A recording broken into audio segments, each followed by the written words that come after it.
Mic preamps, do they make a difference? Barry Johns Studio Talk the other day posted, it was 3 days ago from now, he posted a really good 13-minute talk on preamps that some of it I knew, some of it I hadn't considered, some of it may have threw me into an existential spin down here in the home studio. I like Barry's takes on pretty much everything. He's got some strong opinions, but he's always right, and obviously has the years of experience to back it up. I think the gist of what he's saying here is it's the last salt and pepper, not even that, because salt and pepper is important when you're cooking if you want to use a food analogy, but more like it's the last 5%, and there's so many other things you could be chasing. And why it's throwing me in a spin is I don't know, it was just an ear opener for me, and now I'm thinking about, he's definitely triggered me to sell some preamps, but, you know, in good conscience, so what am I doing? I'm selling to someone else who doesn't really need them, but they are flavors. So I am going to go through, so you're not just looking at his picture this whole video, but I'm going to go through what I've got now and how I got here. Back when I was 16, and I started my home bedroom recording stuff. This is a long time ago. I started with like these Foztech, these Foztech 4-track cassette jobbies. So rare and old that I probably won't even bring mine up here. Yeah, see, it's none of these. Oh, here we go. That doesn't typically happen, that mine comes up, but I've already lost it. No, mine's not on here. That's how weird, rare, and old mine was. It was a Foztech, but just for having a picture on the screen, let's look at this one. And it was $200, and then I bought some mics, and everybody told me, well, those mics aren't good enough. You got Radio Shack mics. I'm like, oh wow. So you're 16 back in the 90s. And you buy this $200 4-track, then you got to buy cassettes for it, which is a big deal when you don't have any money. And then you got to buy microphones. So you're like, oh yeah, no, I went to Radio Shack, I got a $20 mic, and they tell you, no, that's not good enough. And then so you go, well, what do I need? And they say, oh, you need a Shure SM57 or a Shure SM58. If I remember right, back in the 90s, the SM57s and 58s were still $80 or $90, you know, 100 and some Canadian with tax.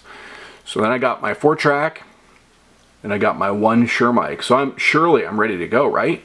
We're going to make some records now. We're going to make some Ween albums. We're going to make some Bruce Springsteen kind of stuff, because I'm pretty sure he put some stuff out on 4-track. And then they tell you no. The guy at the music store, or people who know better, in my case it was my uncle, he says, oh no, now you need a preamp. And as you know, it's 16, 17, you're going, well, no, you're joking me. You're joking me. What are you saying now? Oh yeah, you need a preamp. I'm like, no, I've got this. I'm going to record with this, and I got a microphone, and my drummer's ready to go. They say, no, you need a microphone preamp, and you just don't believe it. You're like, what are you talking about? What are you talking about? So, oh yeah, you get to turn your mic up. It's like, no, I got the knob here. The knob just turns the mic up. And they said, no, you need a preamp. And it's unbelievable. So you ask the music store guy, or you ask, in my case, my uncle, who's worked in big studios he's worked in studios that have had Grammys. Not a lot of stuff, more indie stuff, but anyway. And he says, yeah, you need a preamp. I'm like, okay, so I'm $200 in for this. I bought my tapes, I bought my microphone, so I'm $300-$400 in. So I'm tapped at 16, 17. I'm out of money. What's a preamp cost? Oh, it's no big deal. They're just $1,100. And you're like, what? They're like, yeah, you plug your mic into this volume knob, which is the preamp, and the preamp into this thing. It's $1,100. It's like, well, my guitar didn't cost a third of that. My drum set didn't cost that. My bass guitar didn't cost that. I don't think at 16 or 17, I don't think I'd ever spent $1,100. But where this stuff had started to creep in, so back in the days, the console was the console, and that was it. So if you look, let's look at the EMI Red. So if we look at the Beatles EMI Red, you can get a preamp. This is what you got. You plugged into the console, and the sound was the sound of the console, right? Or if you went over to Trident Studios and you had the Malcolm Toff stuff, and it was the sound of the console. And then later in the 70s and 80s, we got the big ones. We got the Neve and the API and the SSL and the Neotex and all that stuff. And it was the sound of the console. And they'd have 8 in or 4 in or 16 in. I think although the Beatles were only working with 4 tracks up until Sgt. Pepper or beyond Sgt. or just beyond Sgt. Pepper, they still had, I believe, 8 ins or maybe more. Those would be at the side of the desk or the back. I can't remember. I looked at the schematic for this thing the other day, but I forget exactly where the ins were. Probably there's the desk with the lid flipped up. But anyway, you recorded on what the console you had. There was no extra preamp. Like this came later. I think who brought it in, and I could be historically wrong a little bit, but it's like Focusrite. And then API knew everybody would want a little slice of their bacon, their audio bacon, their transformers, their sizzly hot iron. So they get into this 500 series, right? The API 500 series. So fast forward as a young guy, and I get off the 4-track and I get into the computer and I buy myself my first... Oh, I'm sorry, I was trying to bring up the lunchbox here. Lunchbox. This API lunchbox really spurred an industry. Made me spend 10 grand, at least. But so that you could put, if you're not familiar with the lunchbox, it's so you could put a little slice of high-end audio processing, one little slice at a time. So I've got one over here. I've got my Midas. It's a 10, it'll hold 10. So I've got 10 things in there, so that's a preamp.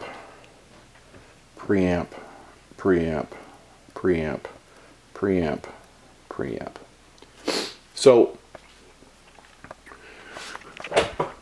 API comes out with the lunchbox and people start buying one at a time units for their lunchbox. This is a whole other video, but I don't think it's any cheaper. I kind of regret not going rack gear. I went 2 feet into this thing, and I don't find. Sure, you don't need to run 10 different plugs. Who cares? 10 different power supplies. Who cares? These are not always cheaper, and they limit what you can buy. You can only buy what they have for 500 series, whereas Daking is now not even in. They're not even in the 500 series thing anymore. They're out. They're just making rack gear. So that's a whole other video. I've rambled. Here, let's get back to preamps. So Focusrite, API, and all these companies, they start making these NM Audio, and they start making. You need a better preamp. And I fell into 2 heels, like both feet, because your recordings don't sound good. You have a bad day in the studio. You didn't record drums nice, so you blame the gear right away. At least I do. Well, it's the gear's fault. Oh, good gear. It's my tools. It's my tools' fault. That's why my song sounds bad. That's why I can't mix. That's why I can't record. It's my tools. So you chase down these mythical, magical preamps that make everything okay for about $1,000 a pop. And so I grabbed, what were those blue ones? the ART TPS2, the blue ones. I think that's a Canadian company made in Asia. And things were 0.5% better. I'm like, ooh, I can hear that. Ooh, yeah. And then, now here's one thing where I will contradict this whole video. When I bought the Universal Audio LA610, I could hear that. That was worth it. I bought that, I used it, I loved it, and I sold it, and I'm an idiot. So there's my one contradiction to this whole do we need preamps video. I loved my LA610, which is a Universal Audio 610 preamp with a fake LA2A sided up next to it. I did love that 610, and I'll go far as to say, out of a lineup of preamps, I think I can pick a 610 out of a mix. Honestly, it does this fat fat wraparound audio that I can hear. Don't call me out on that, because then I'd have to do it. But I think I can hear 610. If you lined up four or five different preamps and had me pick the 610, I think I could hear it. But anyway, that's something someone could call me out on later and make me prove that. But whatever. Okay, 610 aside, I started chasing these bad boys down. So Jeffrey Daking at Daking Audio was asking around, what device should I make? And they said, make a preamp. He said, which preamp should I make? Because he's a smart engineer, right? The Blues Magoos are over. He's got to do something with his life. And he's a smart dude. So everyone kept saying, the Trident, the A-Range, the Trident A-Range. You can get the preamp schematic. And I think he bought it for like peanuts, like $50 or $500 or whatever it was. You can read his story online, or I think he tells it himself on YouTube. Says, all right, well, I'll make the Trident A-Range or a clone. So he does, and he calls it the Daking. But he started out, it was more like one of these guys here, which is, I do love this thing. So I'm going to this is just going to be one giant contradictory video of me saying don't buy preamps or getting rid of preamps. I'm not getting rid of this. I should dust it, but I'm not going to get rid of it. Oh, there's a rack washer. God, these rack washers are everywhere. I find them in my underwear at night. All right, so he started off with this, but then he started pumping these 500 series out. So this was my strategy. I'm going to get 10 of these. Boom, boom, boom. He stops doing it. Well, now I got 3 in there and 1 over here. And that one's different, by the way. That is not in the same class as these. That I would call the real deal, the real Daking. This, not so much. They're good, they sound nice and everything, but they don't, I believe they're missing the output transformer, and they don't sound like this big boy. So, he also got out of his compressors. So I'm like, well, I was going to rack up racks of Daking in a 500 series, since I've made all these mistakes, and I'm down the rabbit hole now. He stops making them. So now